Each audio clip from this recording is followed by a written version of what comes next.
এখানে আপনি রাজনৈতিক বক্তব্য কেন দেন? শেখ হাসিনা সবচেয়ে বড় ম্যালিশিয়াস ছিল বিএনপির এগেন্সটে কথা বলছে।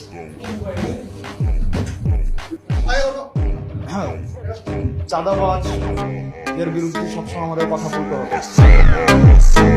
যারা চাঁদাবাজ, যারা মামলাবাজ, যতই বিশেষ করে এটা তো শালীনতা হইলো না। আমরা তো আপনাদের কাছ থেকে শালীনতা, ভদ্রতা, একজন কথা বললে আরেকজন কথা বলতে হয় না, এই ভদ্রতাটাই আপনারা শিখেন। গণতন্ত্র মানে এটা না যে সবসময় শুধুমাত্র আপনার প্রিয় কথা আপনার সামনে বলা হবে, আপনার প্রিয় মানুষের সবসময় স্তুতি গাওয়া হবে, এটা জুলাই না। আসলে আমাদের এই বসে আসা কথা বলতে হয়, আমার লজ্জা লাগে আসলে।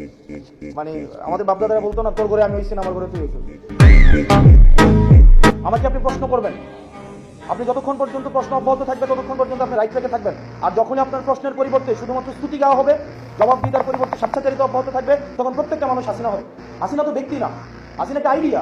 হাসিনা কি স্তুতি ছাড়া, এখানে প্রশংসা ছাড়া কিছুই বলা যেত না।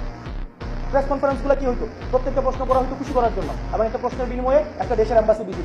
আপনি রাজনীতির ঊর্ধ্বে কি? আপনাদের ডিজি যখন বসাইছে আমি দেখছি না, যে অফিস করতে দিচ্ছেন আপনারা দেন নাই, তখন রাজনীতি দিয়ে আপনারা ডিল করছেন। কোন জিনিসটা রাজনীতির ঊর্ধ্বে? হসপিটালগুলো অধপতন কেন? টেন্ডার বাণিজ্য হয় না, আপনি অস্বীকার করতে পারবেন। আমি আসনাদ আব্দুল্লাহ সাক্ষী, আপনাদের কোনো স্বাস্থ্য সেবার আমি 6টা মাস আমি ক্লোজলি ডিল করেছি। আপনাদের পোস্টিং প্রমোশন এগুলো রাজনৈতিকভাবে ডিল করা হয় না?